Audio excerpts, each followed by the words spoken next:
ಮಕ್ಕಳೇ, ಇವತ್ತು ನಾವು ನೋಡೋಣ ಎರಡನೇ ಭಾಗದ ಮೊದಲ ಪದ್ಯ ಅಭಿನವ್ ಗೀತ್. ಯಾರಿಗೆ ಹಿಂದಿ ಅರ್ಥ ಆಗಂಗಿಲ್ಲ ಅವರು ಹಿಂದಿಯನ್ನು ಓದಿ ತಿಳ್ಕೊಳ್ಬೇಕಂದ್ರೆ ನಮ್ಮ ಚಾನೆಲನ್ನು ಸಬ್ಸ್ಕ್ರೈಬ್ ಮಾಡಿ. इस कविता के कवि हैं हरिशंकर कश्यप. हरिशंकर कश्यप ಅವರು ಬಾಲ ಸಾಹಿತ್ಯಕಾರರು ಮತ್ತು ಅವರು ಮಕ್ಕಳ ಕವಿತೆಯನ್ನು ರಚನೆ ಮಾಡ್ಯಾರು. ಅಷ್ಟೇ ಅಲ್ಲದೆ ಕತೆಗಳನ್ನು ಮತ್ತು ಅನೇಕ ಜೀವನ ಚರಿತ್ರೆಗಳನ್ನು ರಚನೆ ಮಾಡಿದ್ದಾರೆ. ಇವರೆಲ್ಲ ಜೀವನ ಚರಿತ್ರೆಗಳು ರೀ ದೇಶಭಕ್ತಿಯ ಮೇಲೆ ಆಧಾರವಾಗಿವೆ. ಇವರು ದೇಶಭಕ್ತಿ ಮತ್ತು ಭಾರತದ ಸಂಸ್ಕೃತಿ ಜಗಕ್ಕೆ ಸಾರುವುದು ಇವ್ರದ ಮೂಲ तत्ववागीती नोडंबरी. श्री हरिशंकर कश्यप हिंदी प्रसिद्ध बाल साहित्यकार हैं. अपने बच्चों के लिए अत्यंत रोचक, मनोरंजक व ज्ञानवर्धक एकांकी कविताएं, कहानियाँ तथा जीवनियाँ लिखी हैं. आपकी कुछ प्रसिद्ध पुस्तकें हैं.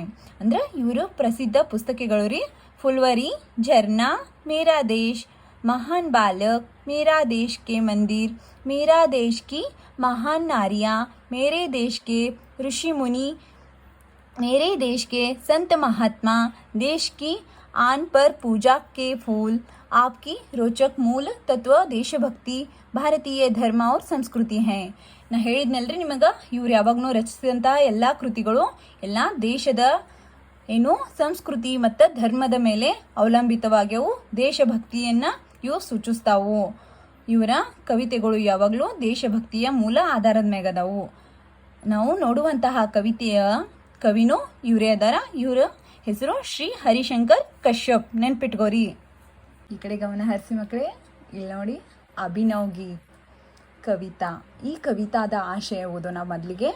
इस कविता के द्वारा बच्चे जीने की कला सीखते हैं. कष्ट के समय में भी हंसते रहने और सबको सुख देते रहने की कला का परिचय दिलाना इस कविता का उद्देश्य है. ಈ ಆಶಯವನ್ನು ನೋಡಿದ್ವಲ್ಲ. ಇಸ್ ಕವಿತಾಕ್ಕೆ ದ್ವಾರ ಬಚ್ಚೆ ಜೀನಿ ಕಿ ಕಲಾ ಸಿಕ್ತೆ ಹೇ ಅಂದರೆ ಈ ಕವಿತೆಯ ಮೂಲಕ ಮಕ್ಕಳು ನಾವು ಹೇಗೆ ಬದುಕಬೇಕು ಅನ್ನೋದನ್ನು ಕಲಿಬೇಕು. ಮತ್ತು ಜೀವನದಲ್ಲಿ ಕಷ್ಟ ಸುಖ ಎರಡೂ ಬಂದಾಗಲೂ ಮಕ್ಕಳು ಅದನ್ನು ಸರಿ ಸಮನಾಗಿ ತೆಗೆದುಕೊಳ್ಳಬೇಕು. ಈ ಕಷ್ಟದ ಪರಿಚಯ, ಈ ಭಾವನೆಯ ಪರಿಚಯ ಕವಿ ಮಾಡೋ ಉದ್ದೇಶದಿಂದ ಈ ಕವಿತೆಯನ್ನು ನಿಮ್ಗೆ ಅಳವಡಿಸಲಾಗಿದೆ. फूल सदा हंसते रहते हैं, खिल खिल कर ಜರ್ತೆ रहते हैं. ಹೂಗಳು ಯಾವಾಗಲೂ ನಗ್ತಾ ಇರ್ತಾವೆ, ಯಾವಾಗಲೂ ಅರಳರಳಿ ಬಾಡ್ತವೆ. रंग बिरंगी मोहक छवि से अपने अंतर की सुगंध से तन से मन से निज जीवन से सब जगह को सुरभित करते हैं. फूल सदा हंसते रहते हैं, फूल सदा हंसते रहते हैं.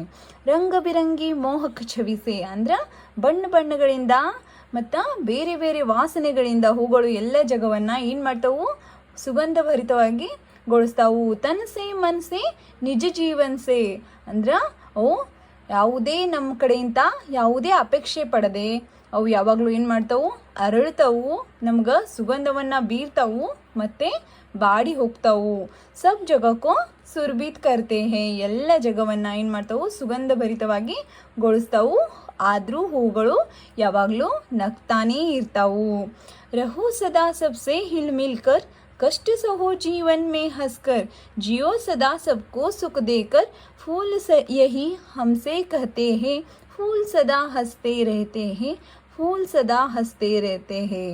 ಹೂಗಳು ಹೇಳ್ತವು ಯಾವಾಗಲೂ ನಾವೇನು ಮಾಡಬೇಕು, ಒಗ್ಗಟ್ಟಿನಿಂದ ಇರಬೇಕು. ಜೀವನದೊಳಗೆ ಕಷ್ಟ ಆದರೂ ನಾವೇನು ಮಾಡಬೇಕು, ಅದನ್ನು ನಗ್ನಗ್ತಾ ಎದುರಿಸ್ಬೇಕು. ಮತ್ತು ಹೂಗಳು ಹೂಗಳಿಂದ ನಾವು ಏನು ಕಲೀಲಿಕ್ಕಿದೆ ಅಂದರೆ ಇದೇ ಪಾಠವನ್ನು ಕಲಿಬೇಕು. ಎಂಥ ಕಷ್ಟ ಬಂದರೂ ನಾವೇನು ಮಾಡಬಾರ್ದು, ಹೆದರಬಾರ್ದು, ಅದನ್ನು ಧೈರ್ಯದಿಂದ ಎದುರಿಸ್ಬೇಕು. ಯಾವಾಗಲೂ ಕಷ್ಟ ಬಂದಾಗಲೂ ಹಾಗೇ ಇರಬೇಕು, ಸುಖ ಬಂದಾಗಲೂ ಹಾಗೇ ಇರಬೇಕು. ಹೂಗಳು ಯಾವಾಗಲೂ ನಗ್ತಾ ಇರ್ತವೆ, ಮಕ್ಕಳು ಯಾವಾಗಲೂ ಹಾಗೇ ಇರಬೇಕು. ತಮ್ಮ ಜ್ಞಾನ ವಿವೇಕ ವಿದ್ಯೆಯಿಂದ ನಾವು ಕೀರ್ತಿಯನ್ನು ಎಲ್ಲೆಡೆಗೆ ಹರಡಬೇಕು. ಈ ಕವಿತೆಯ ಇದು ಮೂಲ ಉದ್ದೇಶವಾಗಿದೆ. ಹಾಯ್ ಫ್ರೆಂಡ್ಸ್, ಹಾಯ್ ಮಕ್ಕಳೇ.